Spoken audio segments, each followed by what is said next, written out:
Show 2. At the movies. Still the Silly Season, Part 4. No characters were actually eaten during the making of this movie. However, one stunt double is still reported as missing in the Amazon jungle after delivering some chocolate.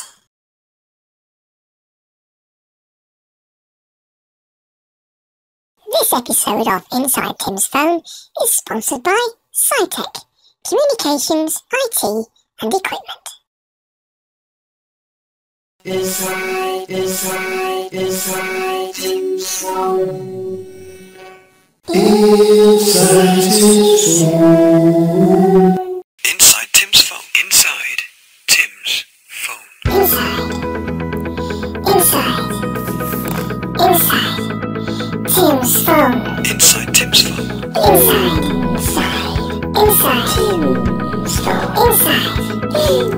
Phone. Inside Tim's Phone. Inside Tim's Phone.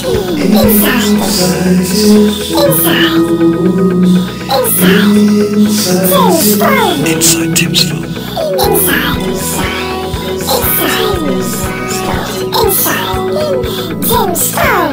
Tim's Phone. Inside Tim's Phone. Inside Tim's Phone. Inside Tim's Phone. And here are your hosts for today, Little Tim, Little Julia, Little Josie, and Bob the Robot. Hello!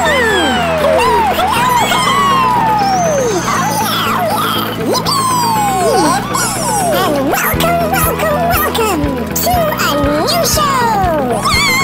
Yay! Oh yes, we're all here again. It's our second show of this new season. That's right! Show 2 in this season of Inside Tim's Phone. And what a show we've come up with for you today! Yes! It's amazing! Oh, yes. Amazing!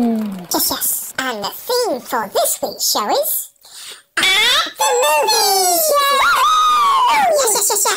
The movies! The actors! The popcorn! The action! The ice cream! The surround sound explosions! The Coca-Cola! The high-speed chasers! Oh, the pick and mix gumdrops and jellies! The tense moments of being pursued! The hot dogs! The rescue against all the odds!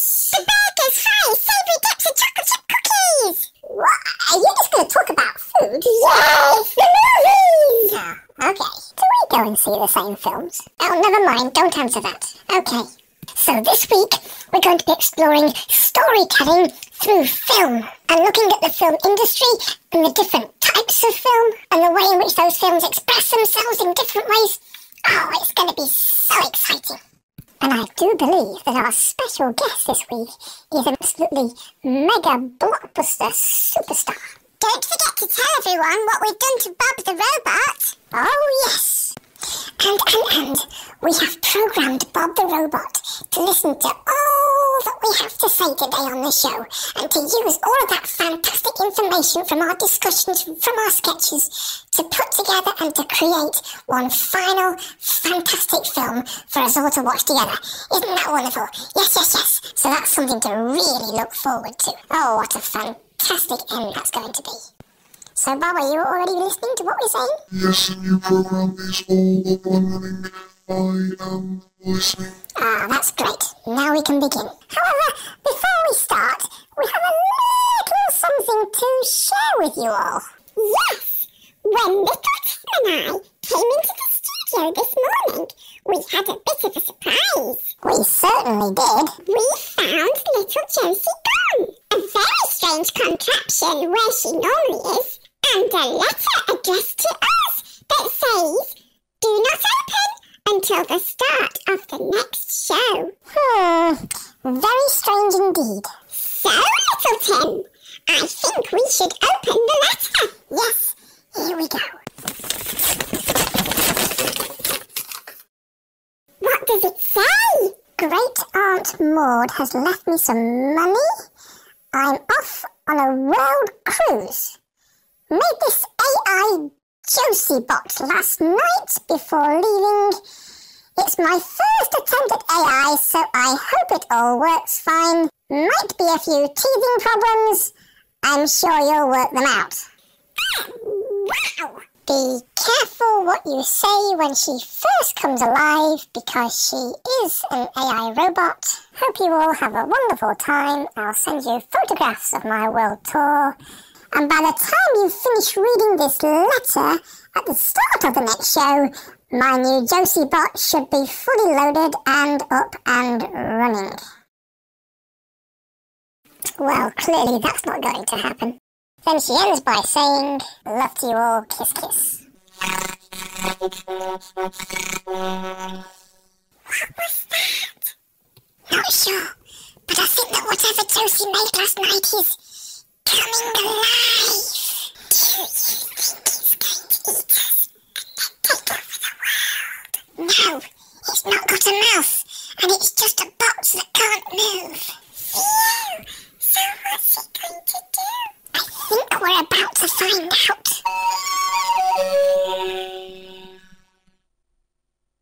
Say something to it. Like what? Oh, I don't know. Just anything. Okay. Hello, Josie Bot. Are you in there? In where?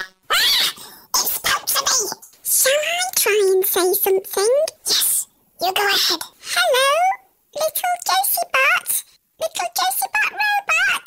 We're very happy to have you with us. Did you have a nice sleep? Have a nice sleep? What kind of question is that? Robots don't sleep. Well, I thought it was a good question. Oh yes, that was a fantastic sleep. Thank you, little Julia. Ah, it knows your name. Of course I know her name. Silly. Silly? Who are you calling silly? I am calling little Tim silly because he was being silly. I don't think that was funny. Oh, yes, it was! I'm glad you think so. Well, this robot's very alternative, isn't it? Alternative. I am alternative. I am alternative. Alternative. Alternative. I am alternative. Alternative. I am... Oh, what have you just done? Oh dear. I think I've just developed its personality somehow. What has little Josie done to us? I think we'd better quickly move on and just get on with the show. So, Bob, what's next? I don't know. This new program's getting in the way. You'll have to wait for a bit for me to sort things out. Oh, don't worry, Bob. I'll look it up myself. Hadn't we better give the viewers the show overview? Oh, yes. And on this week's show, we have a film review. Oh, yes. I like talking about films. Superhero action with Batman and Robin. That was so embarrassing. An advert for La Chocolat. Ooh, I love La Chocolat chocolate. More story time with Clearwash City. Oh, great! What a fantastic story! Our photo iron finds momentary adventures in history. Those history programs are so informative. Our period drama, Lovely Love. I wonder what will happen next with Albert and Drusilla. Fun club comments, reading your letters. Oh, I love getting letters from all of our fans. A mystery guest interview with an amazing blockbuster superstar. I wonder who that could be. And of course, to finish off, Bob's blockbuster movie. Now, that should be something worth watching. So it should indeed. And if we can get through all of that without anything going wrong, then it will be a miracle. So, let's get things started. So, what's first up on the schedule for a brand new show? It is, oh dear. Oh well, we might as well get it over with. The very, very first sketch on this show about the movies is, oh dear, it's difficult for me to even say this. It is Lovely Love. Oh, that's wonderful! Lovely Love. Oh, Lovely Love. This should be right grand. Well, this is going to be a huge, gigantic, even titanic catastrophe. I can just feel it in me bones. Roll the film.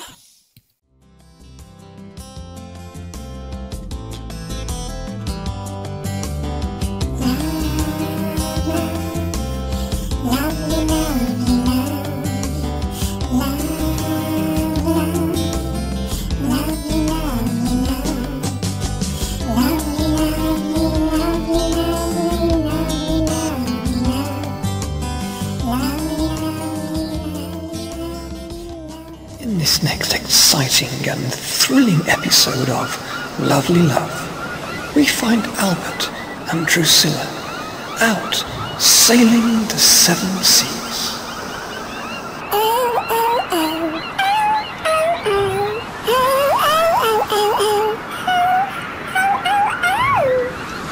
Oh, Drusilla, my darling, do you feel the freedom of the rushing wind upon your face?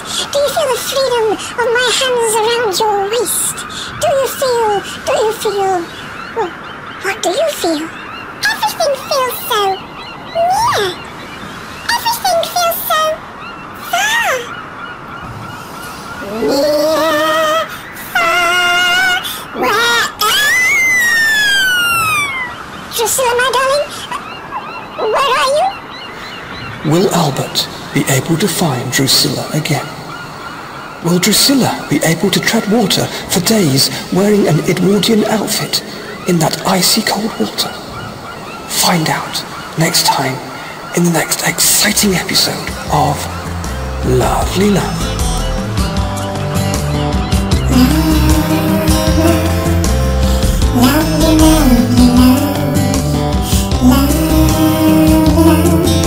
That's the last time I'm ever going to have to do a narration to any such script as that ever again. I've just had an interview for a new job, and I'm expecting a telephone call. Yes, hello? Hello, how did I do? What? Oh, no, you have to take me. I have to leave this job. Please, no. I just want to get away from here.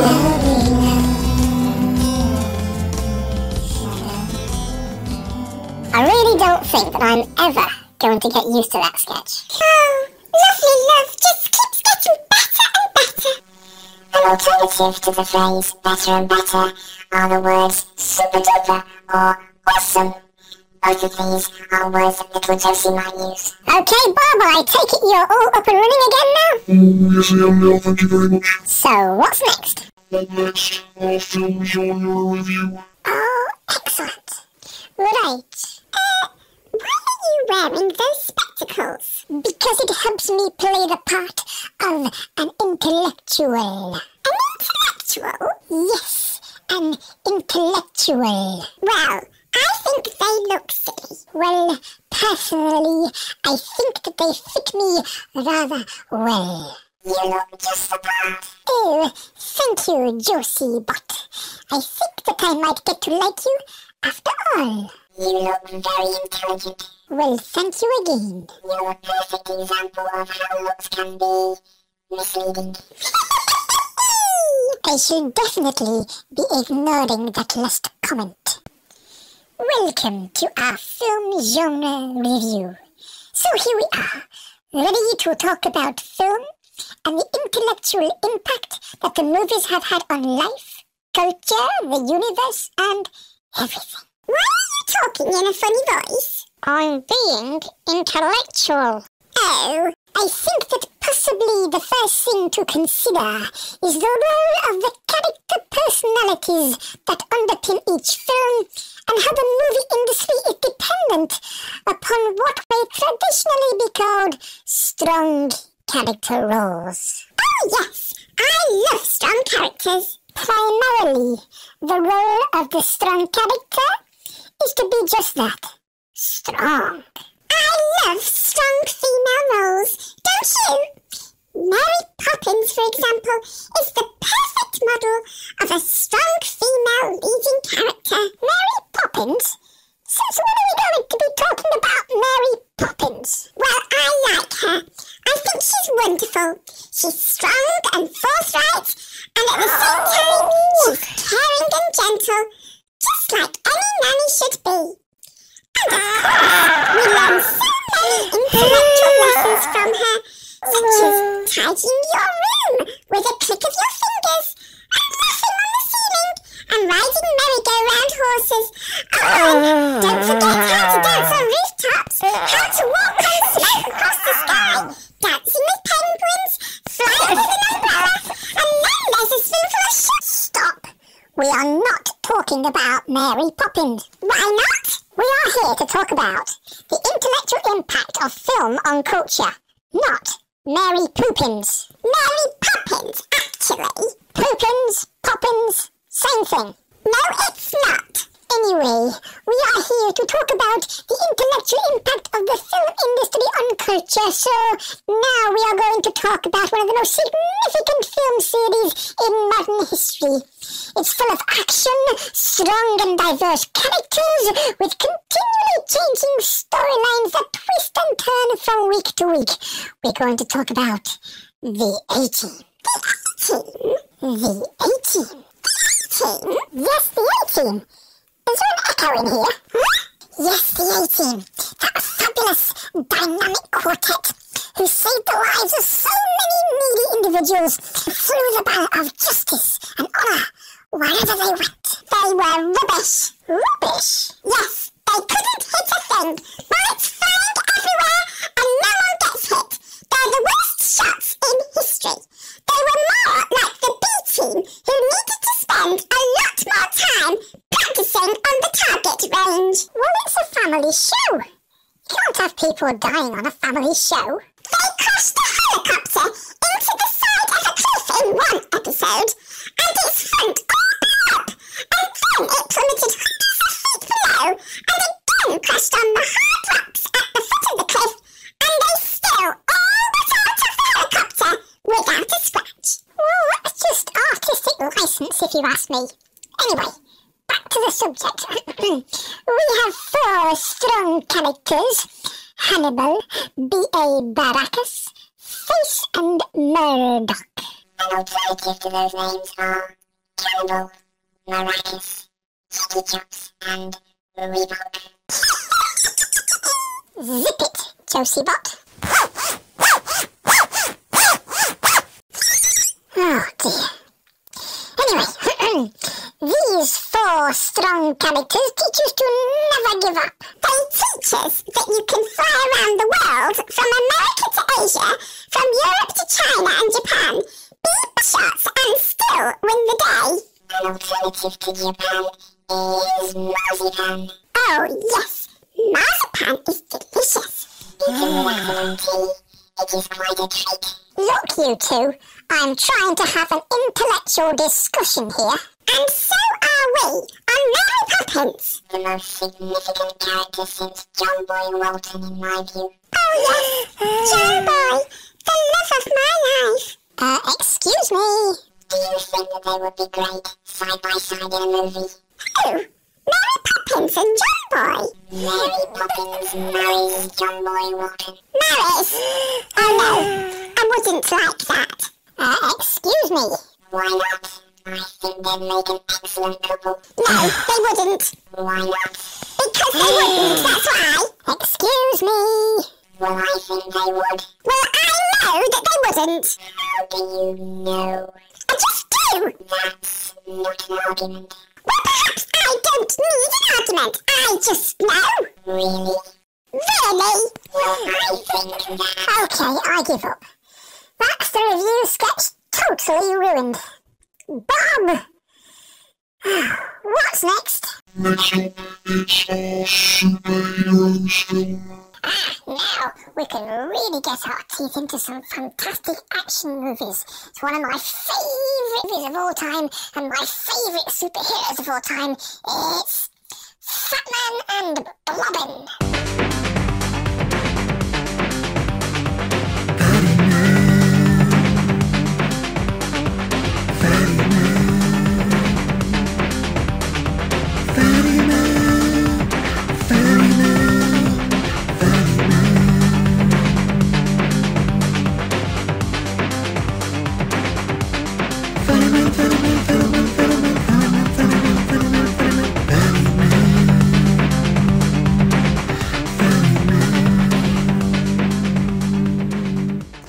It's the early hours of the morning, and, apart from the cough, sneezing, wheezing, and choking sounds of a city populace smothered by pollution, everyone is asleep in Chokum City.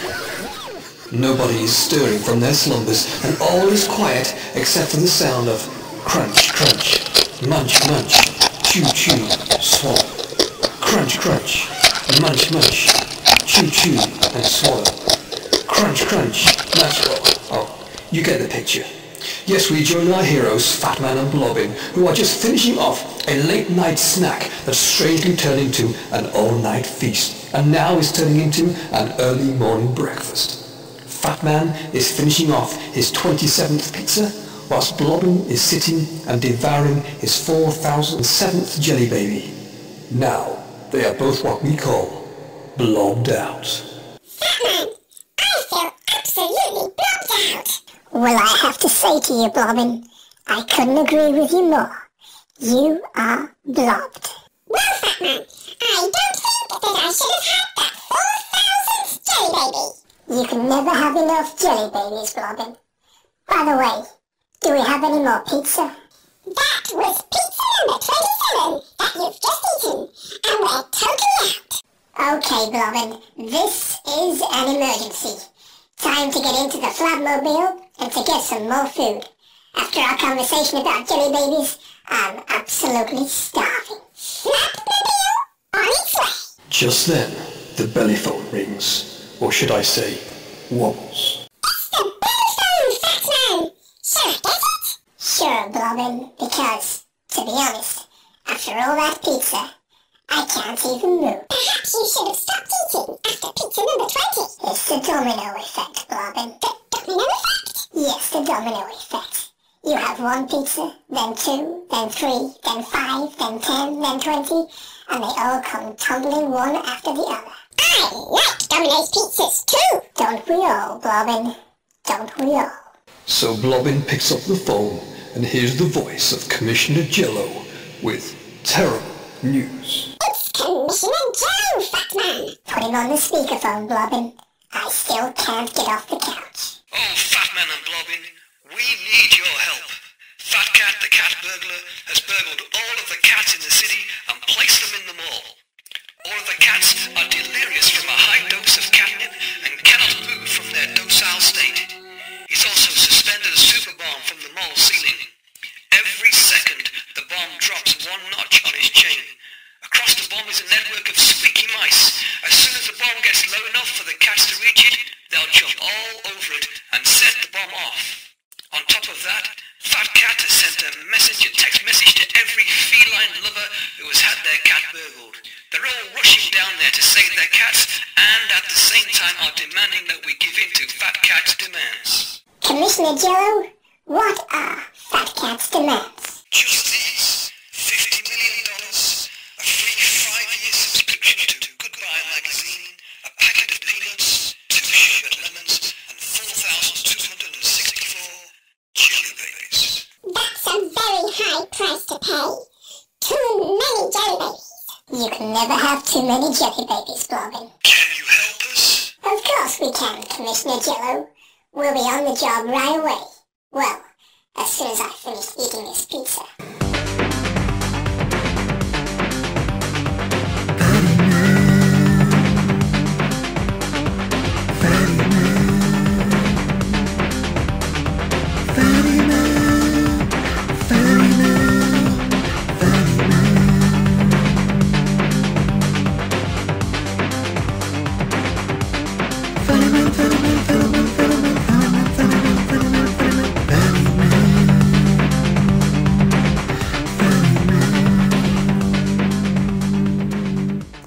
Now that our heroes have arrived, they can see the complete catastrophe that Fat Cat has created by his scheme. The mall is filled with delirious felines, all rolling around and waiting for the squeaky mice attached to the descending bomb to come within reach of their paws. And all the people are there trying to pick up their beloved kitties under the shadow of the descending bomb. Looks like we only got here with a whisker of time to spare. Well, I'll be dogged. No, Fat Man. They're cats. I'm sure they are. This is the perfect has really outdone himself this time. What are you going to do, Fat Man? Every second that bomb's getting lower and lower. And soon, well, then we'll not only be trying to save these pussycats, but we'll also be trying to stop the puss from oozing out of us too, due to our multiple internal injuries, that is. Looks like we need some kitty cat, Robin. Do you mean kitty cat? That delicious cat food that all felines love? No, I meant Kit Kat. That delicious two-bar melt-in-your-mouth snack of chocolate wafers that you eat with your lunchtime meal. I'm getting peckish, and only a Kit Kat will keep the hunger at bay. Shouldn't we clear the mall of all these cats first? No time, Blobbin. I can see that the bomb is about to fall. And so the bomb starts to fall. What will our superheroes do now? Look out, Fat Man! The belly bounce, Blobbin. It's our only hope. Belly at the ready, Fat Man!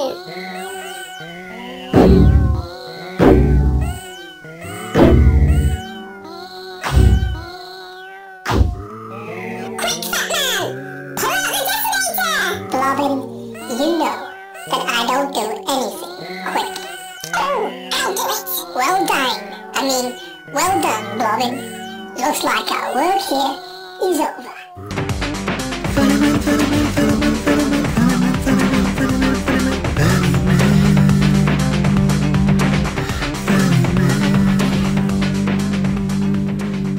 Well, that was really embarrassing.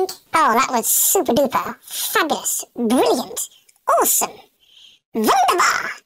Any language you can speak in whatsoever, it was absolutely over the moon fantastic. So, Bob, please tell us, what's next? Next up, we have an advert for chocolate. All right, yes. Now we have La Chocolat. La Chocolat. Oh, I wish that I had someone brave enough to get me some La Chocolat, La Chocolat, La Chocolat, La Chocolat, La Chocolat. Ah, a Femidon needs La Chocolat.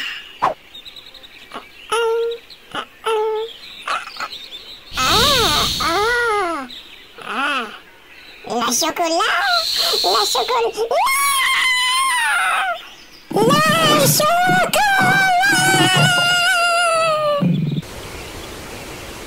La Chocolat, La Chocolat, La Chocolat, La Chocolat, La Chocolat, La Chocolat.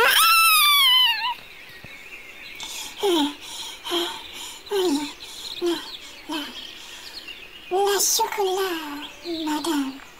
Milk chocolate? But I wanted the dark chocolate collection. Ha! La Chocolat. Chocolate to die for. That advert was absolutely awesome. Right, Bob, whilst I'm back off to my chair, can you please tell us what's next?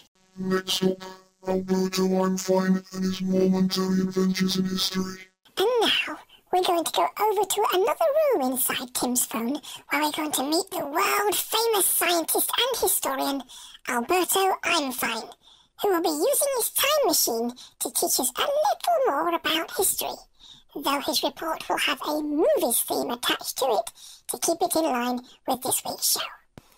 Apparently, according to my notes, this episode is called Coward Heart.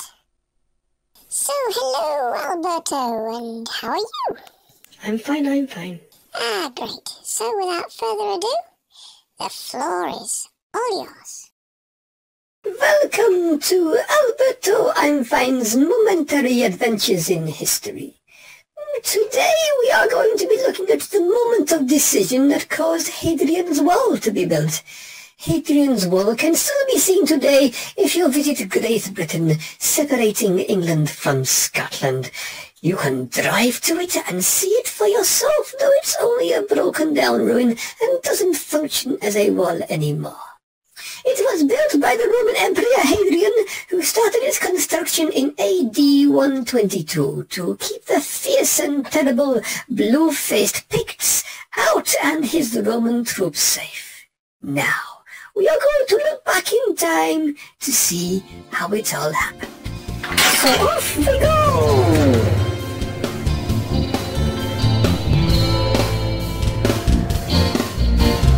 Yesterday is just as real as tomorrow. Traveling through time, a destination to follow. Finding his way through his prisms on a hollow.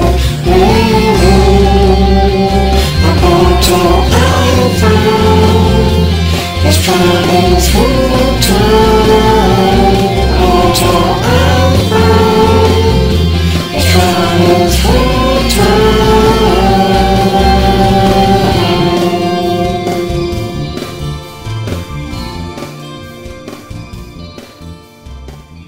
Adrian, what are we going to do about those fierce and terrible blue-faced Picts? Aye, we should drive these invading Romans from our beloved Scotland. Aye, Digger, I think you're right. We're as rough and as tough as anyone from Pommy Land. Hey, what's an Aussie Bruce doing in Scotland? I don't know, I think he's lost. Anyway, as I was saying, my Lord Adrian, what are we going to do about those fierce and terrible blue-faced Picts?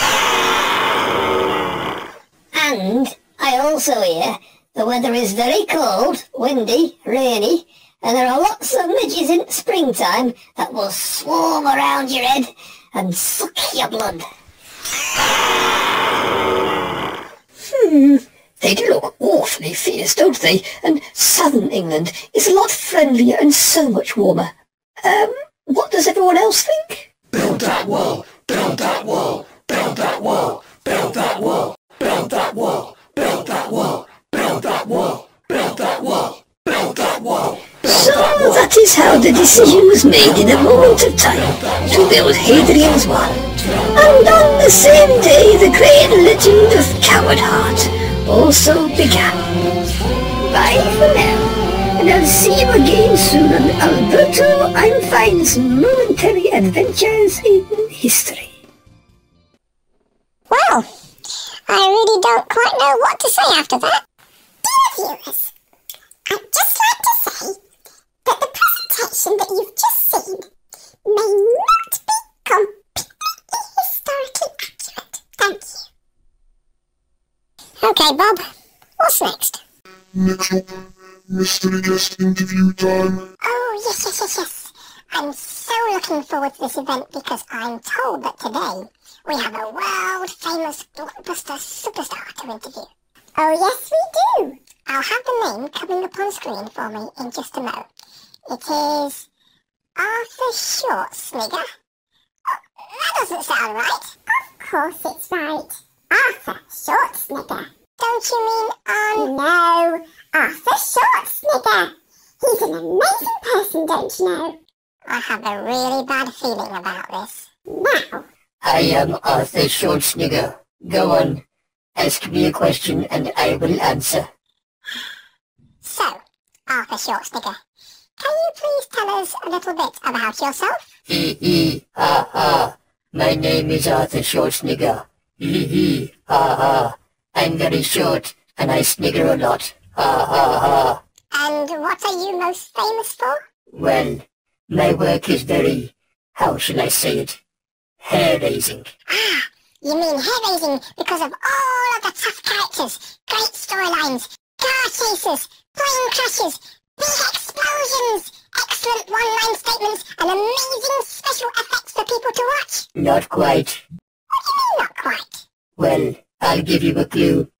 I'm most famous for my work as the Terminator. The Terminator? Don't you mean the Terminator? No, I mean the Terminator. The work I do is hair-raising because I run a hair salon for the rich and famous. What? Yes, I am the famous Terminator, Arthur Schwarzenegger, hairdresser extraordinaire. I do hair, and at the same time, I snigger a lot. sniggering at all my competition who can't even begin to make hairstyles in the way that I do. And when people walk out of that door, they're so happy with my work that they always say, "I'll be back." Oh, brother. I knew this was going to go wrong somehow. Yes, I am the Perminator. I have the ability to put perms into people's hair that will never come out. Oh, dear. And the curls are so tight that if you try and stretch them, they will spring back again. They've got what we call total recoil. Oh, that's bad. In fact, we have such a commando of people's hairstyling due to our secret red heat machine that we have the ability to erase any problem that anyone has with hairstyles that have gone wrong. Gone wrong? Does it ever go wrong? I mean, do people ever feel they got a raw deal from you? No, we've never had any collateral damage. Every time we invent a new hairstyle, then people are like predators on the prowl, just running to get it. We're so successful that we jingle all the way to the bank. Well, thank you, Arthur Schwarzenegger, for giving us your time today. That was quite an unexpected revelation for us all. You're very welcome. Have you met my twin? No, I don't think I want to. Perhaps you'll drop into my hair salon sometime for a new hairdo. Well, I might if I can find it. Oh, it's very easy to find. It's down Cameron Street, and there's a long-windowed travel shop called Days. So go to End of Days. Then there's an Italian bar and restaurant called La Vista, which sits next to Kindergarten Baby Shop. It's just after that.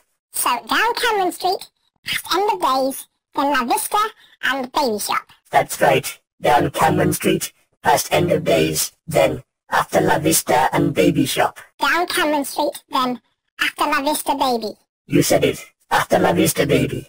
After La Vista Baby, okay? There's something very wrong there, but I can't quite put my finger on it. Okay, Bob. What's next? Next up, a fun club report. So, little Julia, what have our audience been sending in to us this week? Well, little Tim, we've had 604 club letters come in over this last week. So, are you going to read a few of them? Yes, of course. Here we go. Dear little Julia, I think you're lovely. Ah, thank you, Sam from Brighton. I think you're lovely too. Dear little Julia, you have the most beautiful eyes. Well, thank you, Martin from Southampton. And here's another one. From Manchester says, little Julia, I think I'm in love with you. Are you single? Well, Fred, all I can say is that if you only think you're in love, then you need to make up your mind. Joseph from Philadelphia says, little Julia, every time I see you on Inside Tim's phone, I think I'm in a dream. Excuse me, but... Yes? Well, is that all that our fan mail is about? Just people sending in love letters to you? Oh, no. Ah, good, right. Well, do you think that we can get to those letters that came through that are not love letters to you? Sure. Good.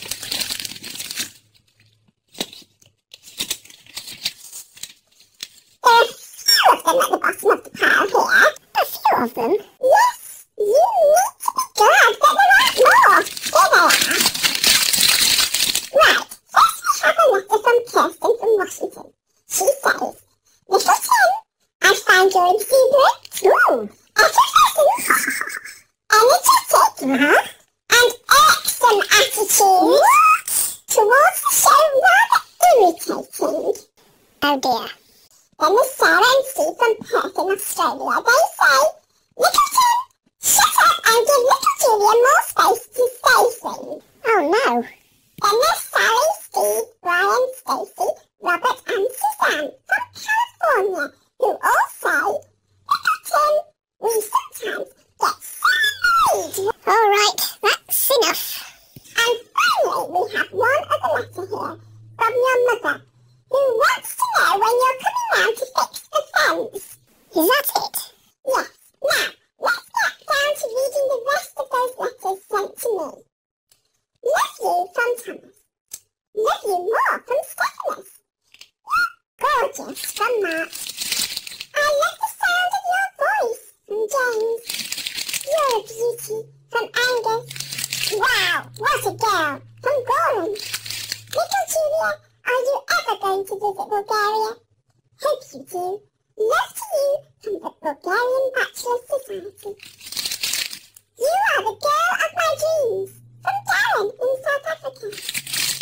Then there's the whole football team from New York who asked for my autograph. Right, Bob, it's time to move on. What's next? Next up, story time with Big Tim.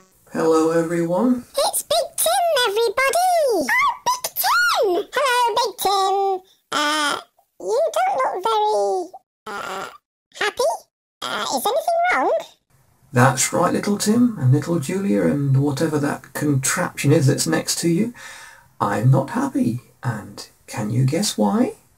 Well, if it's something naughty, then it's all little Tim's fault. It was his idea, and I just went along with him because I'm so nice. What? Settle down. Now, I'm not happy because I came across a file on my phone a short while ago, a poem in fact, entitled Big Tim's Hair Loss. Does that ring any bells? No, that was little Tim's poem, not mine. What? Well, it was. You saw there's no need to shoot me down in flames over it. Let me read a little bit of it to you. I've got it up on the screen over here. Are you ready? Listening? It says this. Oh, where is Big Tim's hair? Oh, where has it all gone to? Well, I'm told that he's bald due to the fact he's getting old. But at least he's still got his marbles. Well, one or two. Shall I read some more? No. Now, are you listening? Yes? I want you to stop being silly. I was in a meeting the other day, and when everyone was quiet and thinking, then a sound started coming out of my jacket from my phone. Do you know what that sound was? Well, it was a song, and the song was about spaghetti. Does that also ring any bells? Well, it might do. So I'm not going to read to you from the Waterworks of Clearwater City today. Oh.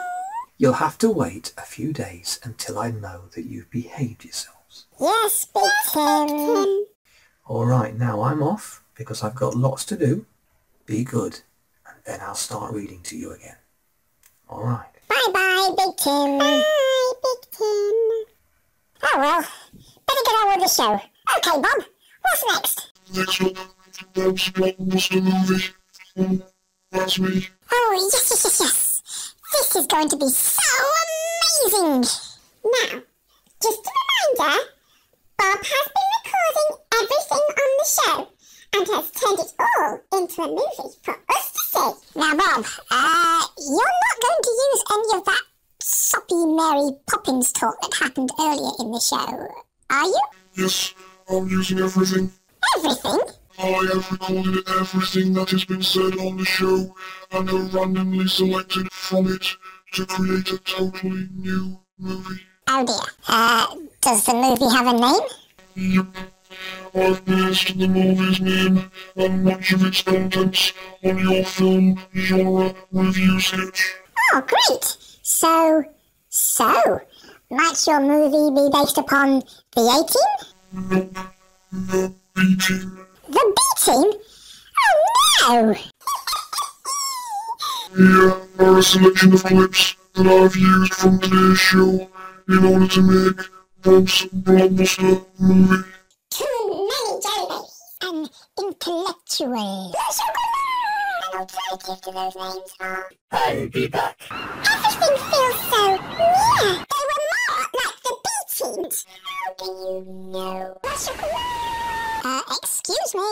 Build that wall. I am the famous Terminator. You can never have too many jelly babies, Blobbin. Cannibal. Everything feels so far. Mary Poppins, for example. My work is very hair-raising. Maracas. Well, it's found everywhere and no one gets hit. An alternative to Japan. Build that wall. All the out of the helicopter without a scratch. Attached to the descending bomb. Teddy jumps. Oh, let's just license if... Well, I know that they wouldn't. Build that wall. Zip it, Josie Bot. It will be a miracle! Fly over the umbrella, Marzipan. Build that wall. Mary Poppins and John Boy. Where... And now, I put all of those bits together to make one final movie. Oh, brother, this is gonna be so bad. So, here it is.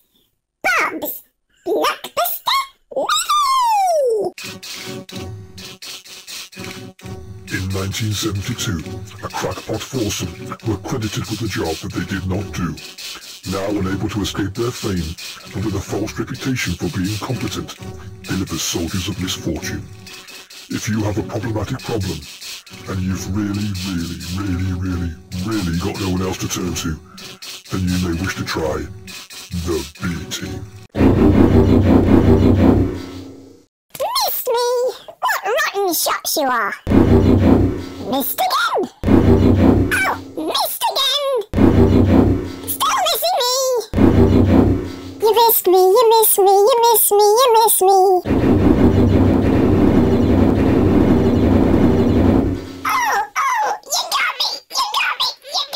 No, you didn't. Still miss me.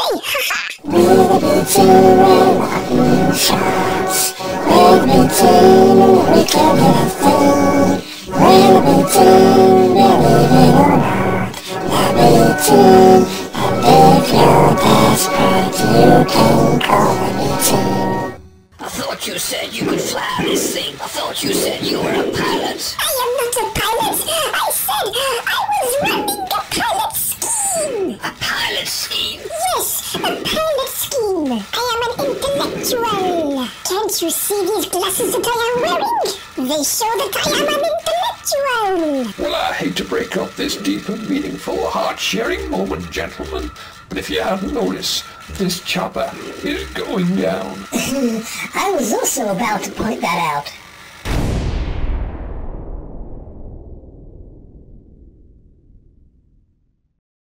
Wow, everyone! It's a miracle! We all got out of that exploding helicopter without a scratch! It must be that artistic license which makes us invincible. Don't get too big for your boots, Reebok. I am never too big for my boots. They fit beautifully. Oh, who is firing at us? Well, Cheeky Chops, I must conclude that this is the work of the Perminator. He's back, and he's put us into what seems to be another hair-raising situation. But why is he firing on us? What have we done? Well, Marcus, he must have discovered that I have discovered his plan to blow up Japan with a bomb made of marzipan. How do you know about his plan to blow up Japan with a bomb made of marzipan? Well, Reebok, I just know. Well, that is not an argument. Well, perhaps I don't need an argument. I just know. Excuse me, you two, but whilst you're arguing, can I point out that we're getting fired at? That's right.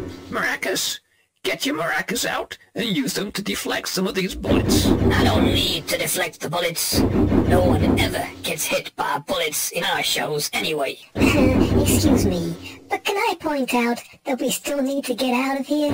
You're right, Cheeky Chops. In these circumstances, there's only one thing to do. And what's that, Cannibal? Well, it doesn't involve building a wall, but all we have to do is reach for the Mary Poppins umbrellas, boys. Reach for the Mary Poppins umbrellas. Yeah! Cannibal! This is an amazing plan! A spoonful of sugar, boys! A spoonful of sugar! Are we going to go off and defeat the Perminator now? Yes, and to stop Japan from blowing apart. Of course. I love it when Japan comes together. Excuse me, can I just point out that we're up here and the land is down there, and we've got no way of steering these umbrellas to get us down? There's also some kind of storm coming, and it doesn't seem too friendly to me. Well, it's not so bad. I'm quite enjoying it up here now. Has everyone noticed that everything seems so near, and yet everything seems so far? Near, far.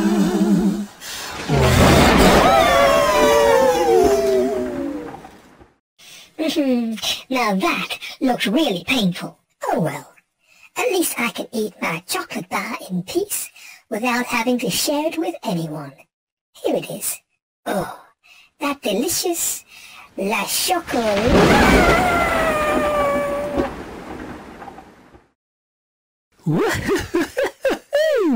Did everyone just see that? Hey, you guys alright? I just saw you all fall out of the sky and land third on the ground like a sack of potatoes. That's the funniest thing that I've seen, well, in a long time. Joy. So why did we survive the fall, Cannibal? Well, Marcus, I cushioned the fall for each of us by stuffing 4,000 jelly babies into each of our back pockets before we all got into the helicopter. That's too many jelly babies, Cannibal. You can never have too many jelly babies, Reebok. You can never have too many jelly babies. And if you're desperate, you can call a meeting. Well, that's the weirdest example of orderly confusion that I've ever come across.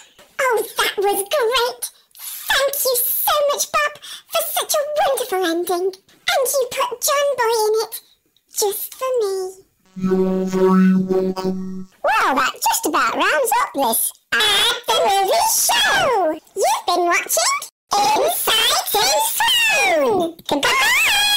Goodbye. Well, thank you very much for watching Inside Tim's Phone. All of the concepts, characters, scripts, songs and poems are all copyright to author Tim Waters at Inside Tim's Phone. If you wish to purchase some verbal or visual product placement space on one or more of the Inside Tim's Phone shows, or if you wish to just know more about Inside Tim's Phone, then go over to the website at www.insidetimsphone.com. At the website, you'll find our latest news and links to our different social media accounts. Please support Inside Tim's Phone on social media, clicking on any like, follow or subscribe buttons wherever possible.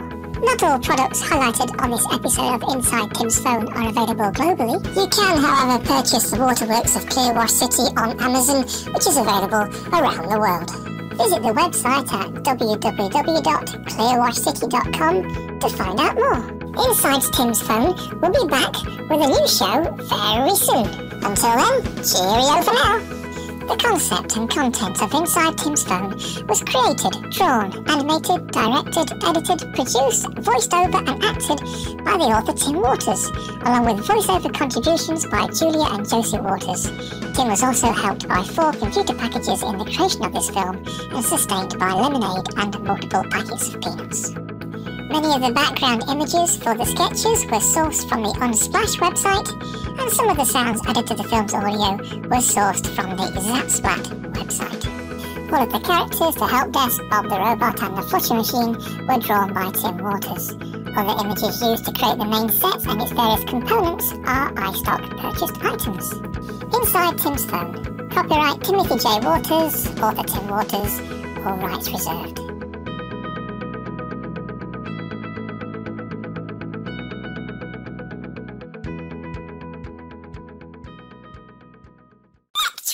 Yes, an intellectual. Wow.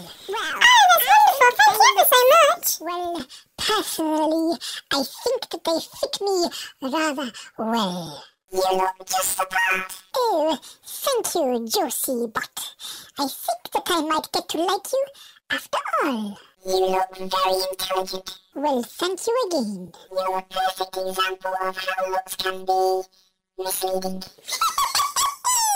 I should definitely be ignoring that last comment. Welcome to our film zone.